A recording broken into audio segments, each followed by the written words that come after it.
My name is Peter, and welcome back to another episode about SV Silverheels, my Rhodes 22. Sailing season is pretty obviously over. It's late October 2017. Brought the boat home a little over a week ago. And so now it's project season. And one of the first projects that I'm tackling is replacing the furling line for the main. Silverheels has the innermast furling system, and there's a rope you pull on to pull the main into the mast to furl it. And for reasons that I'll get into probably in another video, I want to replace that line. So to start, what we've done is take the mast down and off the boat and put it on sawhorses. So here's the mast on a couple of sawhorses, and I've undone a couple of the straps that were holding everything together so I can work with the lower end of the mast here. And the first thing we need to do is remove this piece, which is holds up the pop top. So we're going to pull on that ring and free it up from the hole that keeps it in place, and slide it all the way down the mast and out. And that comes out easy. One of the things that I always thought that the diameter of the part you pull on here, which is pretty small, was the diameter of the pin that registered in the mast, which I thought was kind of flimsy. But in fact, that pin is pretty good. Size, I'd say that's over 1/4 of an inch, so maybe 5/16 or something. So I'm glad to see that. Okay, so the next item is that we can then pull the whole sail assembly down towards the bottom of the mast. Again, there's one of those pull rings. You pull out the pin and you slide it down, and that's sliding pretty easily, and that is going to pop into the next hole. And so pull it out again and pull, and that'll come right out the bottom. So we'll stop at this point. So we can see the circular area at the aft of the mast, part of the extrusion, and a donut shaped thing that's just now coming out, and if we keep going, there's another one. So that's what the bottom end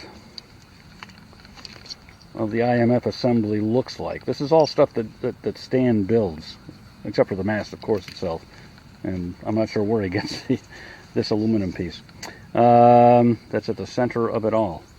But here is the furling line, and it goes through a hole and is knotted behind there. So we'll have to figure out how to get at the back side of this, which should be interesting.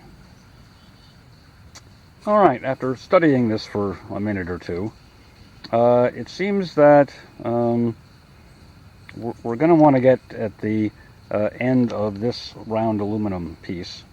And this white circular piece is in the way, and it seems there's a screw in here that's holding that in, or at least I hope it is. And this piece here is preventing us from getting clear access to that, and this is held in place with a bolt with a Phillips head, or perhaps a machine screw is a better term, and a hex knot on the other end. And I loosened that up just a little to confirm that that's pretty much what's holding it in place, so we'll take that off. Alright, so then we have this screw, and I can see, don't know if it's going to come out here, that there are threads that I can just, sorry about that, see down in this crack here, and this screw does seem to be backing out, so hopefully that will get us access to the inside of the tube. Well, that was easy enough, and now we do have access to the inside of the tube, and I was able to confirm that if you look up there, all you can see is the end of a line with a knot in it, so there's nothing more complicated than that going on. So I thought I might have trouble getting the end of this line out of the tube, but in fact I was just able to push it through, and it came through easily. So, and all we have here is a line with a simple overhand knot in the end of it. So that should be easy enough to replace. So I should point out for this little project, I removed the mast from the boom while the mast was still standing. It seemed to me that that was a little easier to do that way, and it's definitely easier to deal with this whole gooseneck area without having the boom attached to it at the present.